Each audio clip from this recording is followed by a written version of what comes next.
Good evening, and thank you for joining the Davis Area League of Women Voters for tonight's issue forum on the November 2024 City of Davis ballot proposal, Measure Q, City of Davis Essential Services. My name is Michelle Famula, and I serve as the Davis Area League president. The League of Women Voters is a national, nonpartisan organization encouraging informed and active government participation by increasing voter understanding of public policy issues. This evening, we begin with a brief overview of the ballot measure, followed by a 1-hour presentation featuring both the yes on Measure Q position and the no on Measure Q position. After hearing from our speakers, we will welcome audience questions. As a nonpartisan facilitator of tonight's forum, and having conducted no independent analysis of this ballot measure, our league is hosting with neither advocacy nor opposition to Measure Q. The presentations you will hear this evening represent the speakers' positions and do not represent any endorsement by the Davis Area League. This forum is being recorded and will appear on our league website, lwvdavisarea.org, through Election Day, November 5th. We are pleased to co-host this event with Davis Media Access.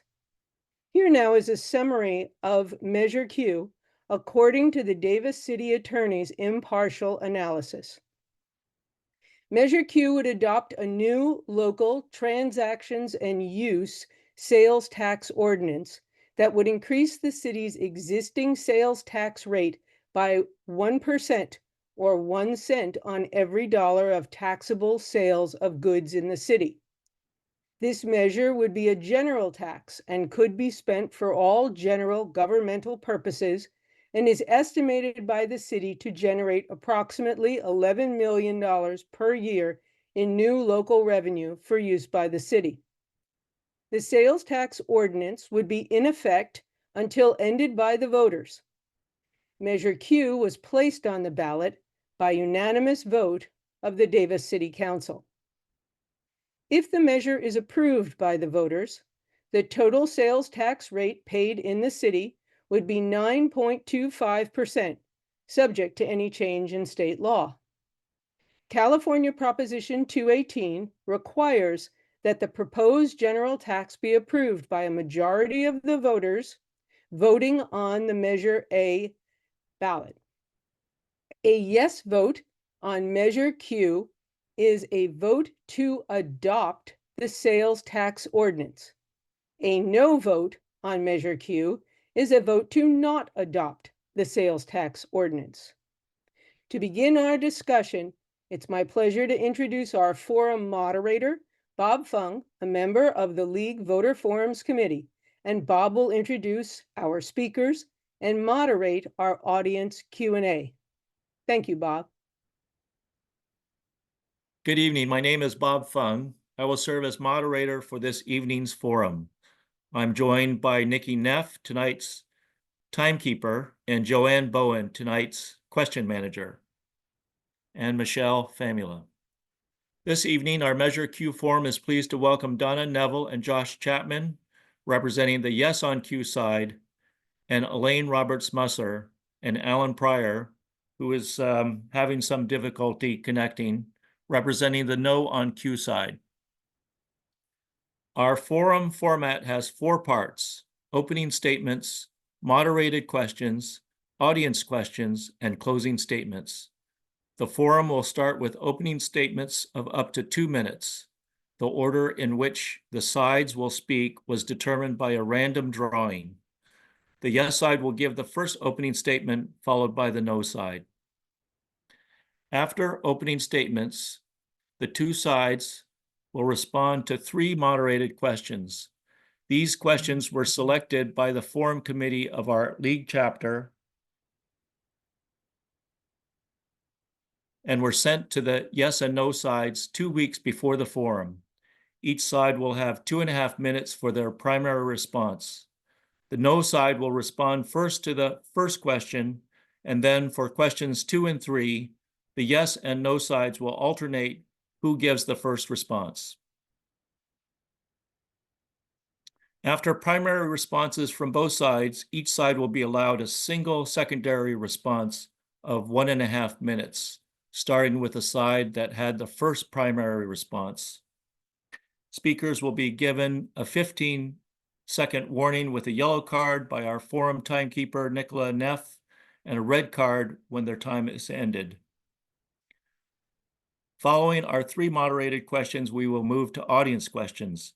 Both sides will have an opportunity to give a 1-minute response to each audience question. The opportunity to respond first will rotate after every question. After the primary responses, both sides will have an opportunity to give a secondary response of 30 seconds. Audience members are asked to send in their questions by chat. You do this by finding the chat button, which is typically in a toolbar at the bottom of the screen. For mobile devices, you may need to tap the screen to see the toolbar. Once you click on the chat button, a webinar chat window will appear and you enter your question where it says, tap here to chat. When you finished, you may have to click or send a button on a send button or hit the return key to send your question. You will have until approximately 7:35 to submit your questions. The question manager will be collecting, combining, and collating the questions until then, and then communicate questions to me for the audience question portion of the forum.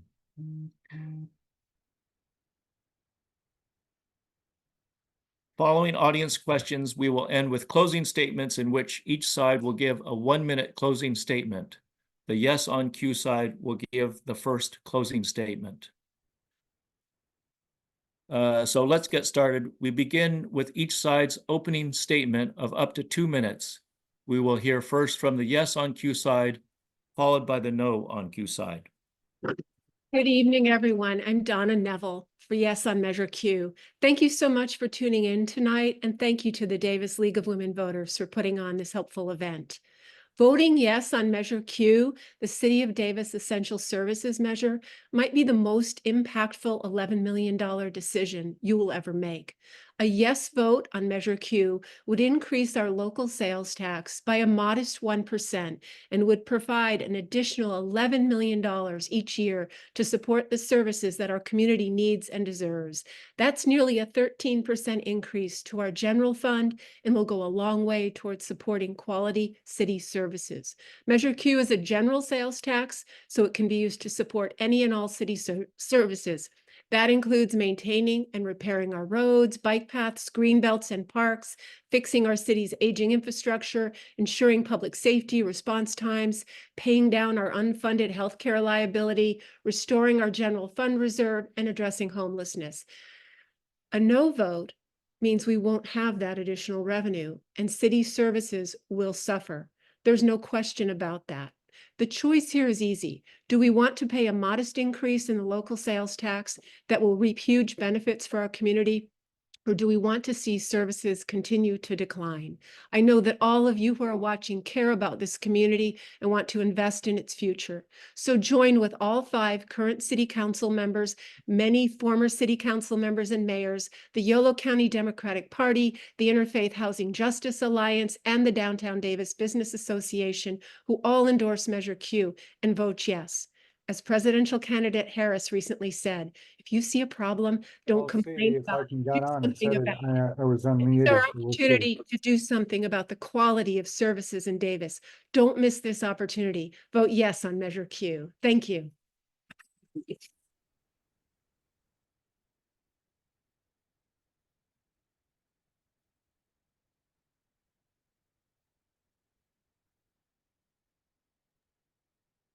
You're muted, Bob. Elaine, were you going to give the opening statement? Yes, I'm waiting for you to tell me when to Yes, go. go ahead, please. Okay.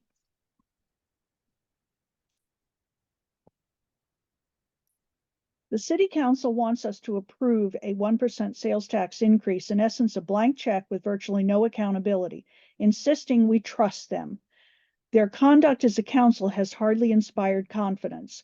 The City Council made our Watchdog Finance and Budget Commission inoperable by not appointing applicants to commission vacancies, ensuring the Finance and Budget Commission never had an opportunity to weigh in on the city's current abysmal budget or this new tax proposal.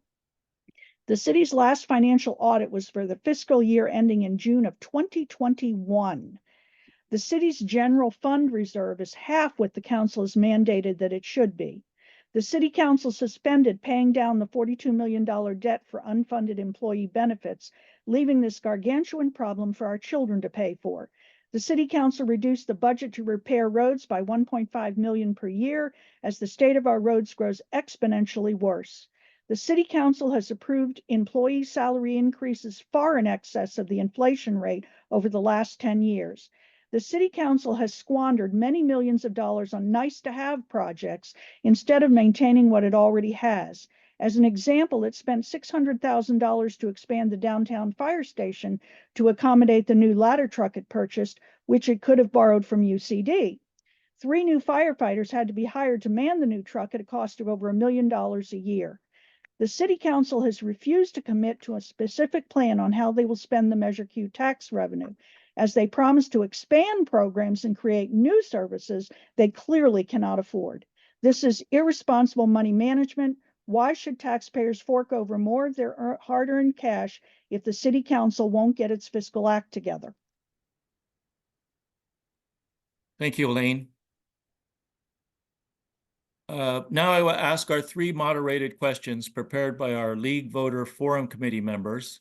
We will rotate which side responds first. Question 1. What is your assessment of the state of City of Davis finances? Please provide references to sources of data where possible. The no on Q side goes first. Can you hear me now, Bob? Yes. we can Okay, hear you. thanks. I apologize, folks. I'm having some technical difficulties and can't get the video working. That's But okay. Go as ahead, Elaine, as Elaine pointed out, the city's finances are currently just in terrible shape. But this is entirely due to the council's own mismanagement and bad financial decisions. The real problem is the city is just grossly overspending.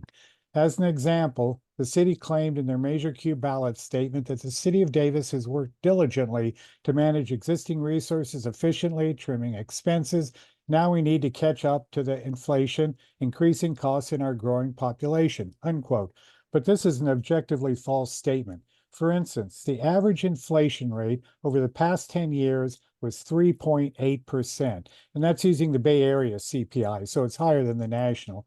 But city revenues grew by 4.5% and employee salaries grew by 5.75%. So city revenues and spending have raced far ahead of the inflation rate over the past 10 years, exactly the opposite of what the city claimed.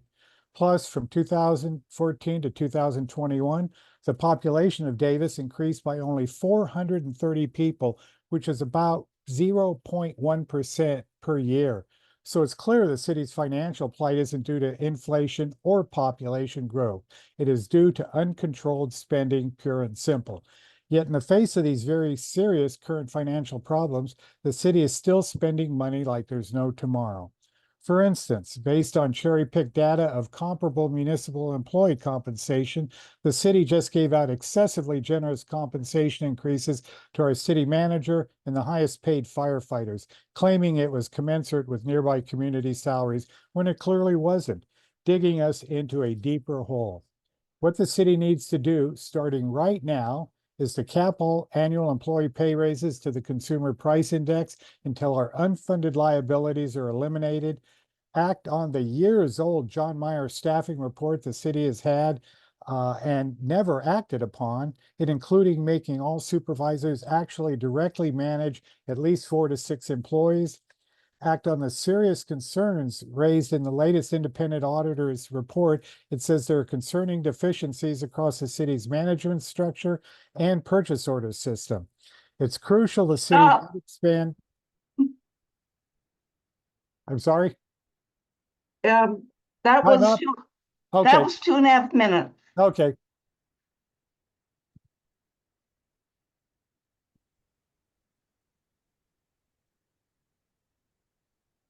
Yes on Q side, Ken. go ahead and respond to that question, please? Yeah, thank you, Bob, and good evening, everyone, and hello to Elaine and Alan. Thank you for being here this evening.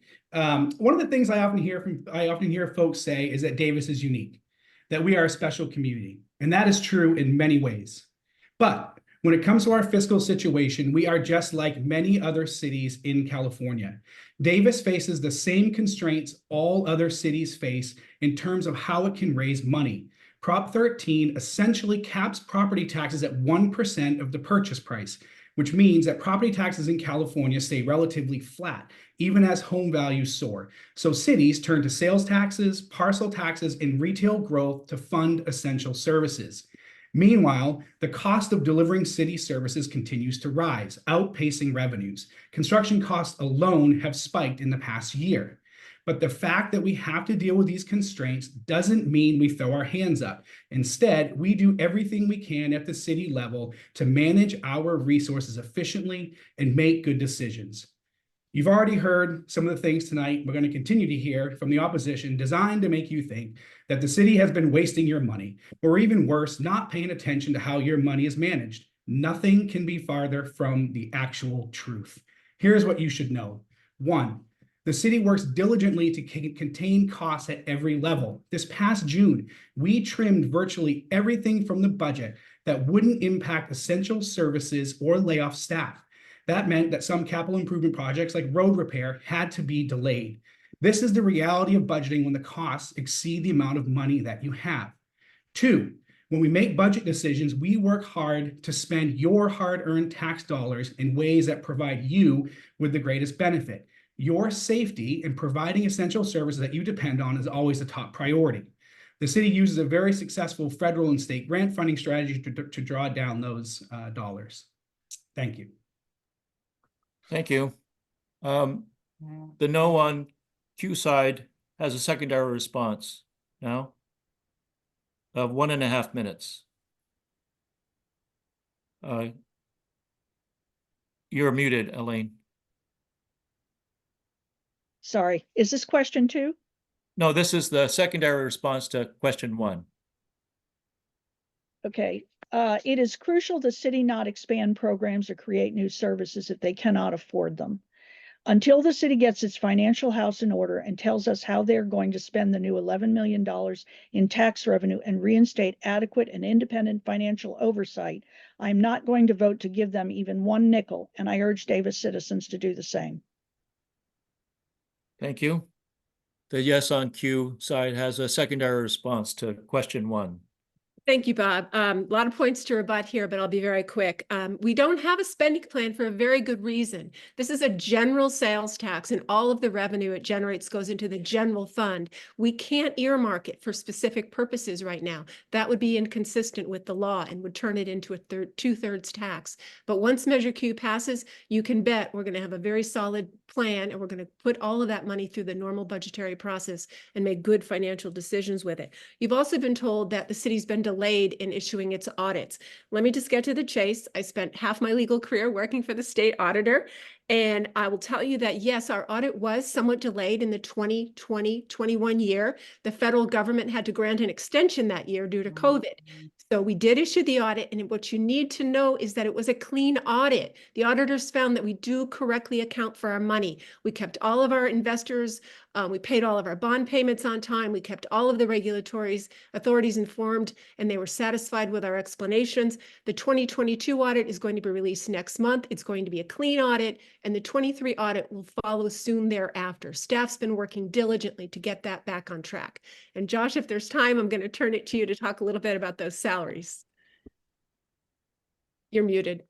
Sorry, I'm sure we'll be getting into the salary conversation a lot, more down the road. But I mean, it's just factually incorrect. We have a comp study. You can go to the city's website. You can look at the comp study. Our firefighters, our employees are not paid at the top. They're not at the bottom. They are right exactly at market median. That is what we decided to do as a council. We decided to bring our employees up to market median, knowing that a fair wage is the right that what people should have. That's that. You can go to the city website. As I said, there's a comp study that we went through. It's a regional comp study. that provided salaries across the board.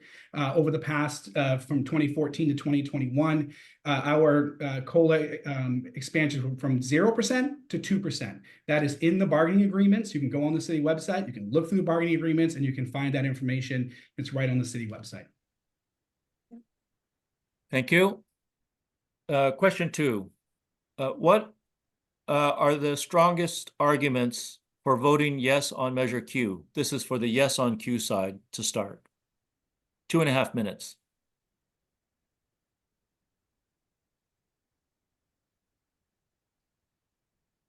My apologies. Thank you, Bob. A yes vote for Measure Q says that you understand that paying just a modest increase in the local sales tax will reap huge benefits. The additional 11 million in revenue that we're estimating Measure Q will bring in each year amounts to a 13% increase in our general fund. This is going to go a very long way toward providing quality services in our city. Things like providing for a well-trained, well-equipped police and fire department, improving the condition of our roads and our bike paths, maintaining our parks and green belts and our downtown, and addressing homelessness. As one person said to me recently, this is such a small price to pay to keep this community such a great place. Secondly, you depend on these important services and you want them to continue. Measure Q is going to ensure that our emergency responders, our police and firefighters are able to meet your needs. We've had to struggle with really hard decisions lately, but one thing we will not compromise is your safety. It's paramount, and we want to make sure that you get the services that you deserve. Really important thing to know about Measure Q. All of the revenue that Measure Q generates stays here in Davis. What a lot of folks don't know is that much of the sales tax we pay now goes to either the state or the county. All of this $11 million stays here in Davis, and we decide how to spend it. We're also in really good company in placing this revenue measure on the ballot. Winters, Woodland, and West Sac all have sales tax measures on their ballots this November. And the growing trend across California is to use this local sales tax as a way to provide much needed revenue. So any speculation that people might go elsewhere to shop is unfunded. And finally, Measure Q is really important because it doesn't impose an undue burden on those who are on fixed or limited incomes. It creates a really important exemption for groceries and for prescription medicines. I think this is really important for seniors, and I hope you'll share that important information with your friends. Those are just a few of the reasons to vote yes on Measure Q, and my colleague Mayor Chapman will have more to share in just a few moments. Thanks, Donna. To the no side, what are the strongest arguments for voting no on Measure Q? You have 2.5 minutes. Measure Q is nothing more than a bailout for bad management, a Band-Aid approach to cover over what the City Council doesn't want you to see.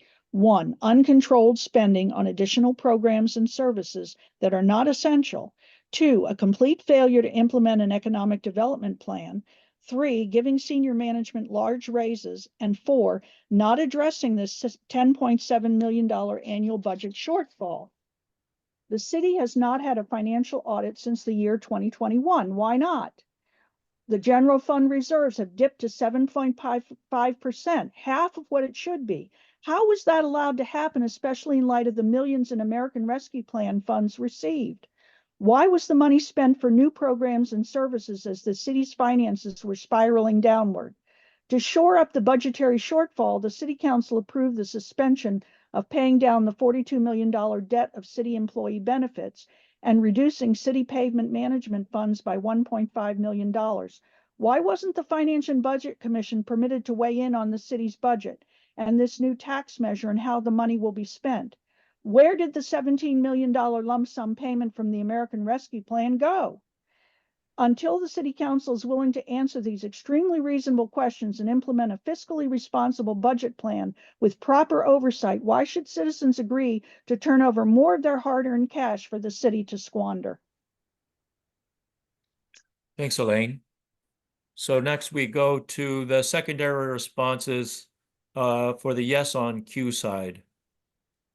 Go ahead. Yes on Q. Josh, are you going to be speaking to that? No, go for it, Donna. Great. I'm going to start out and then we'll kind Okay. of Hi, thank you.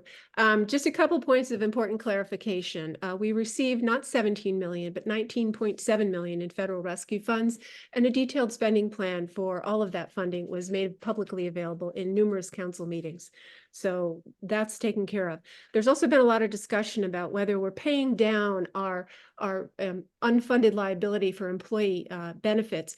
And we've even heard some comments made that we're not even paying it down. That's absolutely incorrect. We are paying down the legally required amount. It's just that right now we don't have enough cash to pay down that extra amount that would allow us to get out from under that liability sooner. We've also heard that our reserve is down to 7.5%. That's true. I'd love to see a 15% reserve or greater. That's why we need this revenue. We were very deliberative when we made the decisions we made this year. We brought, as Josh said, we brought our employees up to the median salary level for people doing comparable work in other cities. We feel that they deserve a fair wage. We knew when we did that it would have an impact on our reserve. But one of the commitments we have made in council is when Measure Q passes, we are going to make sure we put some of that money into the reserve and make it healthier. Josh, I'm going to punt over to you if you'd like. I have more to say, but if you want to throw in some, we have 15 Only seconds. 15 seconds left, so. You're good. I'll just throw out then if you tuck it like. in some once. I'll just throw out then that we have a brand new economic development director who has come into our city with just a wonderful approach, a very proactive approach to economic development. And she's working very actively with the business community and the university to get us back on track in terms of economic development. Thanks, Donna. Thank you. There's a secondary response for the no side. Alan, want to take it? Is this the question? What are the additional arguments for voting no on Measure Q? No, we're still on the, we're Okay, still on take it. the first, Yes, that's it. the That's second correct. question, yeah. Not, you're the second question. I'm sorry. What's the question? Well, the question, the second question was, what are the strongest arguments for and against Measure Q?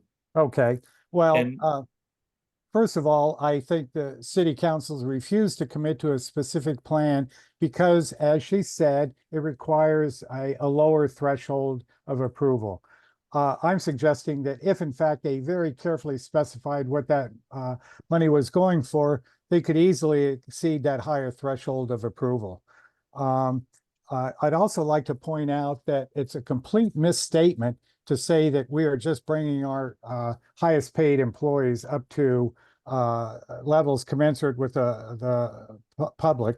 Our average of our top 10 paid fire department employees is $283,000, which is compared to Woodland's $246,000. That's $36,000 more a year, 15%. Yet they were still given a 6.5% increase in their salary retroactive to the beginning of the year. I don't call that prudent money management. And they justified that by looking at just one single firefighter status, firefighter 2, and compared that with neighboring jurisdictions. They didn't look at firefighter 1, they didn't look at firefighter trainees, they didn't look at any of the captain's salary. So basically they're using bogus data to justify a very substantial increase to our very highest paid employees. And what would change our mind about Measure Q? It's very simple. A clear commitment by the city council on how our new tax money will be spent, implementation of an annual accountability report showing where every penny goes in the last sentence. But we believe the chances of city council taking these two very simple steps and reasonable steps are close to zero. Thank you. Thank you, Alan. We turn to the third question, which is, what are additional arguments for voting yes or no on Measure Q? So to the no on Q side, what are additional arguments for voting no on Measure Q? Well, I think we've hit the highlight ones. One additional reason is the city council has suspended operations of our finance and budget commission. They haven't met for over a year because the council refused to appoint replacement commissioners to that. So they didn't have a legal quorum to meet, and they simply never did address the sales tax, what the need is for, and what the proceeds should be used for. Again, they're saying that the city council, I think, has spent many millions of dollars on nice to have projects instead of maintaining what it already has. And as Elaine mentioned, there's the purchase of a brand new fire truck and the accompanying salaries to staff that truck.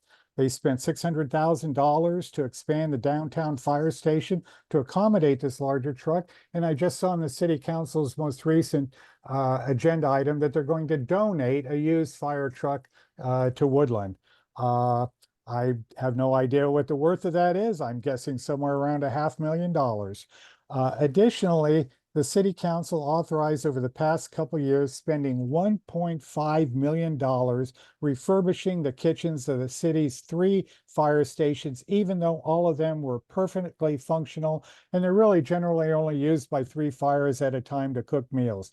And the list of wasteful spending goes on. We are asking, why are there no checks and balances in place to limit this council's profligate spending obligation or plans? If the city council had committed to a specific plan on what they're going to do, if it had been authorized by the or investigated by the Finance and Budget Commission, and if they'd told us what they're going to do with the money, we would be standing down on that. We wouldn't even be having this discussion. Thank you, Alan. To the yes side, what are additional arguments for voting yes on Measure Q? You have 2.5 minutes. Yeah, thank you. I look forward to the rebuttal part of that whatever was just said there. Question: the city of Davis is among more than 100, as we said, 100 other cities that have sales tax issues, increases on their November ballot as a way to generate needed revenue. We know this, we understand it. We know that cities are limited in what they can do. The additional funds that Measure Q will generate will allow us to continue providing the services and infrastructure that make Davis, Davis. Public safety, well-maintained roads, bike paths, a clean downtown, and community programs all depend on a healthy city budget. The notion that somehow this is a Davis unique problem is just false. It is not the case. Every other city in Yolo County is doing the same exact thing, as well as 100 other cities. The idea that if we had a commission in place or that they reviewed it, that somehow Davis wouldn't have this problem is not accurate. We know that Measure Q ensures that we can maintain and improve these vital components of our community. Measure Q is a very small price for the huge benefits that our community will reap. Measure Q will also enable us to continue to provide affordable housing options, as well as address homelessness, climate action, and other pressing city issues. Measure Q will ensure that Davis emergency responders are able to meet current needs, providing police and fire departments adequate resources to improve response times, retain trained personnel, upgrade equipment, and provide proper training. Therefore, it's no surprise that Measure Q is endorsed by the Yolo County Democratic Party, the Interfaith Housing Justice Group of Davis, the Davis Downtown Business Association, a variety of labor groups, Mike Thomas, Lois Woke, Supervisor Frerick, Supervisor Provenza, and former mayors in the unanimous Davis City Council. So thank you, and please support Measure Q. Thanks, Josh.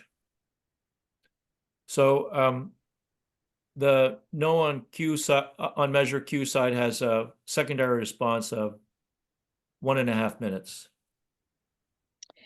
I really think you have to look at the fact that there's a city staff report out there that says that the city spent on new programs and services at a time when the city was spiraling downward. Why are they spending on new programs and services when they can't even afford to keep the ones they have? And to say that you want to take care of roads, you've just decreased the road repairs by $1.5 million. And just because some other city does it doesn't mean you should do it. And maybe the other cities do better job of spending the money properly. I think that's the real problem. And the city is talking about spending on homelessness. The county already has those programs in place. It would be duplicative services. And then they talk about putting $1 million in the affordable housing program. Problem with that is it costs almost $650,000 and up per apartment to build affordable housing. $1 million in the Affordable Trust Fund isn't going to do a darn thing about affordable housing. Thank you, Elaine. The yes side has a secondary response on the third question. Yeah, I mean, I think we've made it really clear. We didn't just on a whim decide that didn't have the money to spend on roads. I mean, inflation is real. Costs have gone up. We all know this. We understand this. It is something that everyone, I imagine, on this Zoom has experienced, knows, and understands is the reality of the situation that we are in. Regarding the fire truck piece, as folks know, at our January 11th, 2022 council meeting, council made it very clear the safety of community members matters above all else, that everyone's safety matters. A number of factors weighed in favor of the purchase. Many of our proposed or recent development in the city is infill, where we build up rather than out. So that means that we are going to have much taller buildings, 5 and 6 stories, hence the need for a ladder truck. The University Retirement Center community is a great example of such a building. The ladder truck isn't just a ladder truck for 6-story buildings. It contains very specialized rescue equipment that can be used to assist in extracting people from vehicles in the case of accidents, aiding in water rescue, and a variety of other circumstances. At the time the council made the purchasing decision, the city had an arrangement with UC Davis where it could borrow their ladder truck. Unfortunately, that truck was often unavailable or not operational. There was clearly not a workable arrangement. As one of my former colleagues said, he did not want that on his hands if that ladder truck was not able to get to a fire in time. The purchasing decision is clearly one that came with ongoing labor costs. I look forward to addressing that issue here in the future since my sign says stop. Thanks. Thank you, Josh. That completes the 3 moderated questions we had for the forum participants, and now we move to audience questions, and we have a lot of questions. We're going to ask questions until 8 o'clock and then have our closing statements. So the question managers have been sending me questions that have been coming in. There's a lot of them. The first one is, how has the status of our roads and pathways and their maintenance changed since 2018, when the special tax for that purpose was last on the ballot? And let's see, I have to check who goes first. So let's see.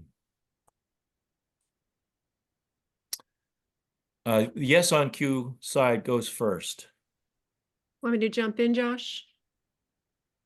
Okay, so what's changed, and just so everyone knows, several years ago, City Council and some members of the Finance and Budget Commission put together a 10-year road maintenance plan. We did a detailed analysis to understand the condition of our roads and what it would cost to repair them. What has changed since 2018? COVID happened.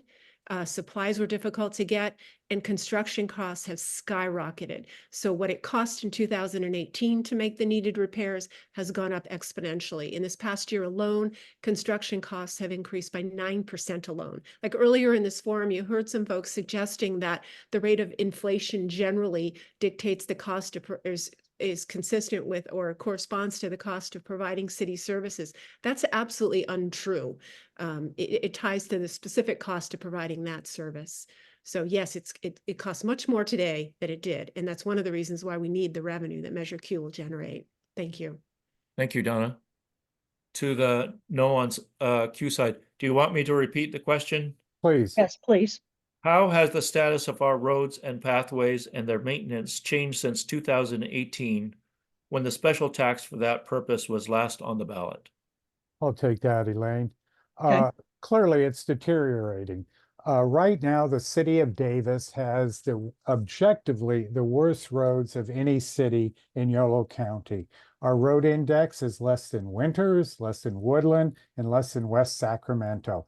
This is not a problem that's just happened since 2018. This is a problem that's been going on for the better part of a decade or more.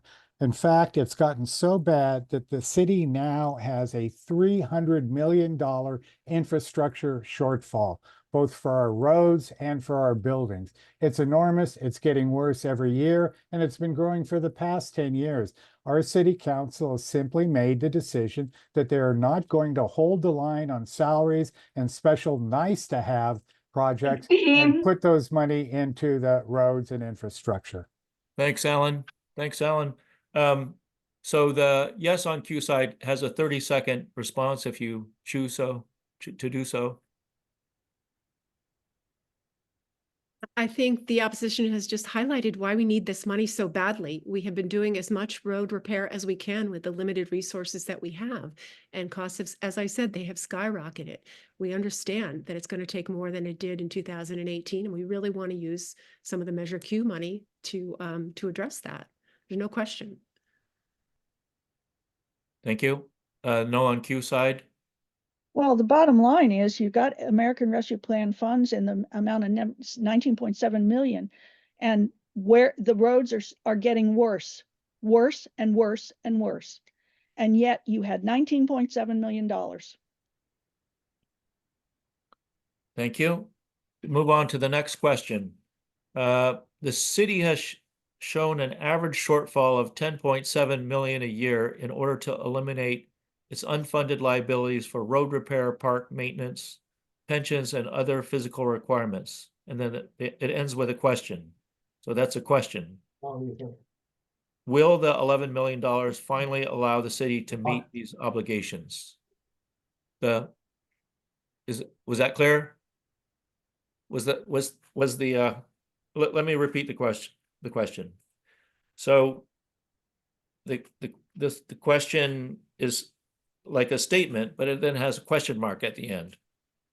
The city has shown an average shortfall of 10.7 million a year in order to eliminate its unfunded liabilities for road repair, park maintenance, pensions, and other physical requirements. That's a question mark. Will the $11 million finally allow the city to meet these obligations? And let me just turn to my notes. The no on Q side responds. Well, the short answer is no. It's a drop in the bucket. And it goes back to the fundamental problem that the city has is that they've been granting excessive salary increases well in excess of inflation. If the city had done nothing more than hold employee salary increases to the rate of inflation, and I think that's perfectly reasonable. The costs go up. We should pay our city employees more. But they were given excessive raises well in excess of inflation. If they, for the last 10 years, if they had just held those salary increases to the rate of inflation, they would have an extra $12 million a year. They would not even need this tax. So the fundamental problem here is mismanagement of the city finances, and throwing more water at a gas fire simply isn't going to solve that. They've got to get a grip on their financial management. Thanks, Alan. Yes on Q response, please. Thank you, Bob. Let me kind of start here first with the economic development piece, with the opposition statement that this is a Band-Aid, it's not going to help. We're now moving forward with really proactive economic development. That's really important. We made it clear in City Council when we decided to put this measure on the ballot. We knew it wasn't going to solve all of our financial problems. There are several components: smart budgeting, economic development, and bringing in this much needed revenue right away to bridge that gap until we get there. But I want to go back to the question because it's mixing up apples and oranges. We have roughly on average, a $10 million funding gap every year for what it would take just to repair our roads and bring them up to the right condition that we'd like them at on an annual basis. We have a separate independent liability for healthcare and pensions. That's much greater. We are paying that down on time. We're just not paying extra toward it. We'd love to be able to do that, just like you'd like to be able to make extra payments toward the principal on your mortgage so that we can get out from under that liability that all California cities face. Thank you. I think it's the no on Q side turn to respond to that question. Is that right? Yeah. I think the bottom line is you have a $10.7 million shortfall, but you're talking about spending on new programs and services for affordable housing and homelessness. Homelessness already is addressed by county services. That's duplicative. That's the problem. You're not putting, it doesn't sound like you're going to put the money towards spending down getting the reserve back up to where it should be and doing what you need to do for roads. Instead, you're putting it towards new programs and services. That's irresponsible. Thank you, Elaine. So the yes on Q side has a secondary response of 30 seconds. You're muted, Donna. I'm not sure where anyone is getting the idea that we're using the money that Measure Q will generate on new programs. Read the ballot language. I know that all of you listening know that that is the description of what we will be spending the money on. It's on all of the general government city services that we provide. We're trying to maintain city services. There's no discussion of new programs. We already do offer, we work very closely with the county on services related to homelessness. We pull down money that the county receives and we use that here locally. We're not talking about new programs. We're not. I'm not sure where that idea is even coming from. Thank you, Donna. So the no on Q side has a secondary response. Yes, 30 seconds. I'll take that. Look, we already know that the Interfaith Housing Alliance has endorsed or urging people to vote for this because they said we're going to get more money for homelessness. You're already going out and promising this money to people, but here, Donna, you're saying, oh no, we're not going to do any of those new things. The fact is, you've already promised those things to the population. And if you're honest about it, you would have put this as a parcel tax and required a 2/3 majority, then you could specify exactly what you're going to spend the money on. Right now, it's entirely up to the will of 3 voters. Thank you, Alan. Let's see. Here's a question about city services. So it says, what city services will be eliminated, if any, I'll put that in, if Measure Q is not passed.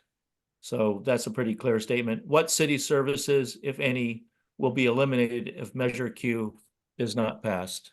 And I think we start with the no on Q side. Very simple, none. Okay. Does a yes on Q side like to respond to that question? Sure. Can you hear me okay? I'm having a little trouble with the technology. Yes. Being on and off. So we have trimmed just about everything that can be trimmed. And so when November comes, if this measure doesn't pass, we are going to be making very, very hard decisions about staffing and services. As Josh said earlier, we're always going to work as hard as we can to preserve things that are absolutely core and essential, but things are going to go. Things are definitely going to go, and we will be greatly disappointed to see that happen. That is not something I think anyone in our community wants. This is such a small investment for such a great return. We're talking about a penny on the dollar, folks. And it's just so essential for our community to have this revenue. So thank you. Thanks, Donna. A secondary response from the no on Q side?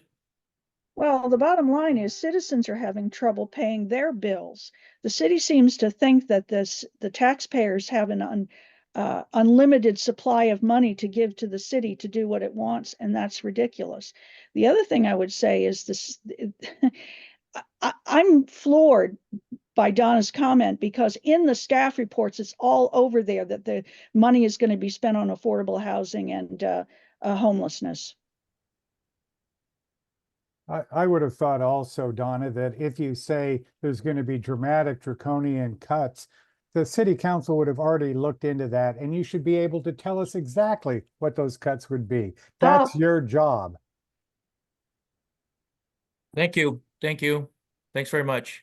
Okay, there's 2 questions about the audit status. I'll read the first one. why hasn't the city had an annual audit since 2021? Isn't this a state requirement?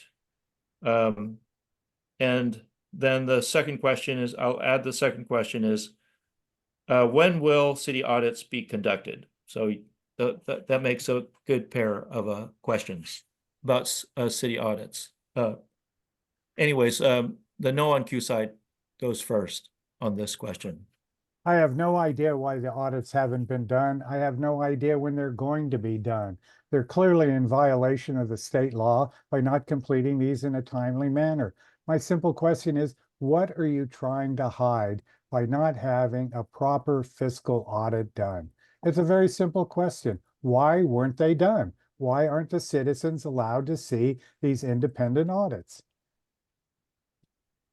Okay, thank you. A yes on Q side. Thank you, Bob. So I did address this earlier, but clearly it requires repeating because the opposition actually didn't seem to hear what I said. The audit for 2020-21 had its deadline extended to September of 2022. This was true for every city in the country. It was extended by the federal government because cities were grappling with COVID-19 and the pandemic. So we did complete that audit in January of this year. As I said, it was a clean audit, meaning that the auditors found that we had properly accounted for our money. We informed all of our regulatory entities who needed to know about the lateness. We made all of our bond debt payments on time. The issue was discussed in numerous public meetings. I was chairing Finance and Budget at the time, brought it up many times in public meetings to ask for the reasons. Our 2022 audit is going to be released next month, and our 2023 audit is going to follow soon thereafter. We are working extremely hard to get this process back on track. We're not alone. The state of California has been late for 5 years in a row. Thank you. Thank you, Donna. Would the no on Q side like a secondary response? Well, I think you said it, Donna. You're our chair of the Finance and Budget Commission. Why did you not have the Finance and Budget Commission look on these and be constantly watchdogging the city's financial status? Maybe then some red flags would have been raised and some different decisions would have been made. The problem falls right back on the city council, though. You folks refused to appoint additional replacements, so you lost a quorum on your watchdog Finance and Budget Commission. For more than a year. The yes on Q side has a secondary response. Yeah, sure. I'll take that. I mean, this is just, it's, I think this is, to be quite honest with you, what's wrong with communities around our country right now is that people just throw out accusations and false facts and try and get the community to not have trust in elected officials. We see this right here tonight. We see this in our region. We see this across our country. This is exactly what is wrong when communities try to move forward and stop looking back. This idea that we're hiding things, we're squirreling information away is only thrown out there to try and sow mistrust in our community. And it's 100% not what people in Davis look for. They want to look forward. They're done looking back. They want to look forward and move this community in a different direction. Thank you. Thanks, Josh. Okay, here's the last question for the evening. The first response goes to the yes on Q side. Will the surrounding communities have a 9.25% sales tax if their sales tax measures pass? I think that's a pretty straightforward question. The yes on Q side could respond to that, please. Thank you, Bob. Yeah, so let me give you the facts here on this. So Woodland, West Sac, and Winters all have measures on the November ballot. They're all seeking 1% increases. And if their measures pass, Woodland's rate will go from 8 to 9. The city of West Sac will go from 8.25 to 9.25, just like ours will go if Q passes. And Winters will go from 7.25 to 8.25.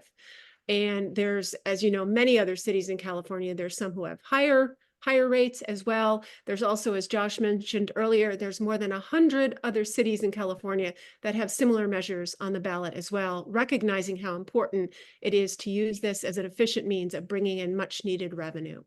So thank you. Thanks, Donna. Would the no on Q side like to respond to that question? Would you Well, like I'll me to say, repeat it?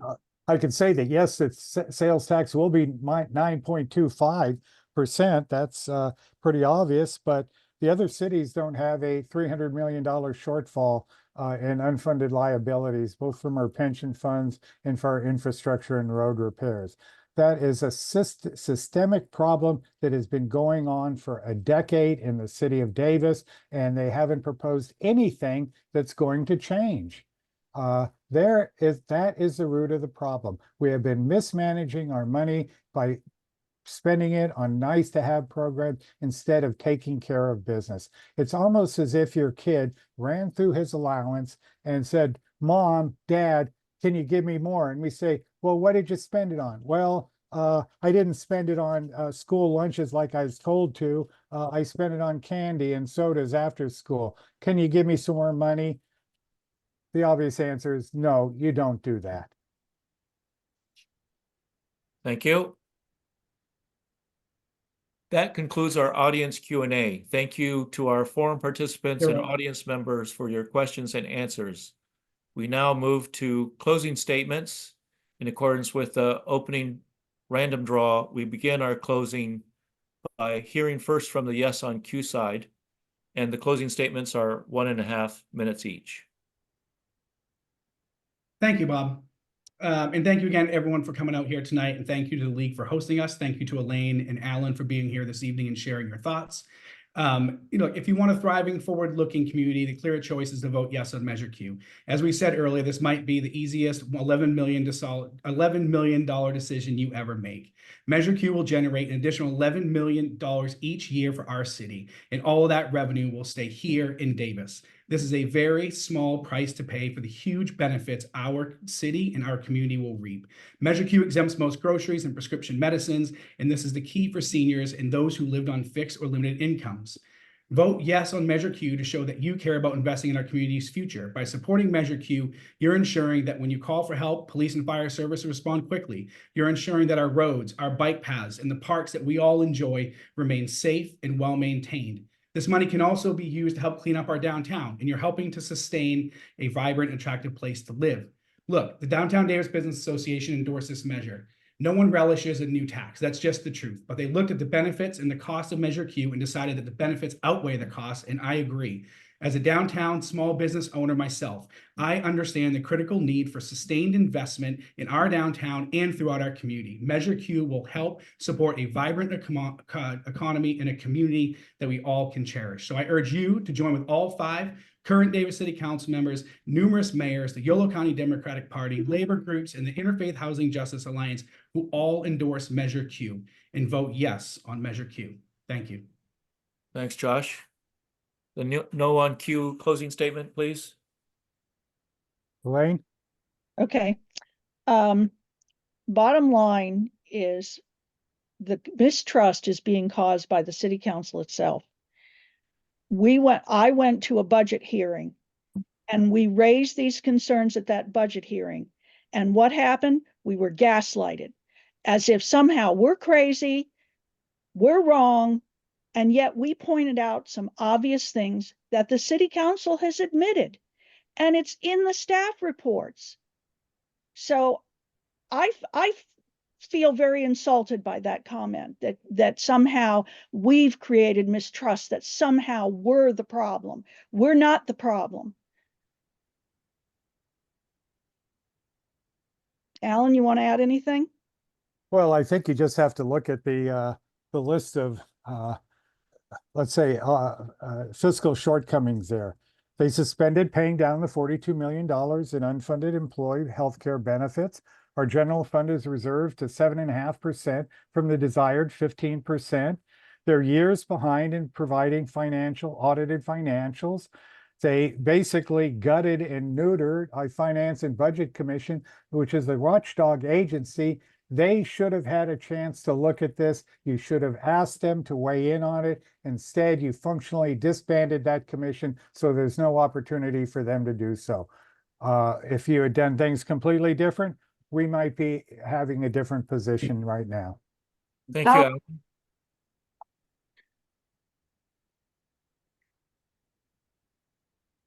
That concludes our forum for tonight. The forum has been recorded and can be viewed on both the League of Women Voters Davis area website through Election Day. And after you leave the Zoom, you will be asked to complete a brief evaluation survey. Your feedback is essential to ensure these free, nonpartisan league forums best meet our community's voter education needs. Thank you to my fellow league members for facilitating tonight's forum. There's a forum committee that includes several other people who are not here tonight, and Davis Media Access for their forum co-sponsorship. Finally, all of us in the league thank you, our audience, for your attention, participation, and support for these voter education events. This concludes our closing statements and our Measure Q forum. On behalf of all of us at the League of Women Voters Davis area, thank you for attending.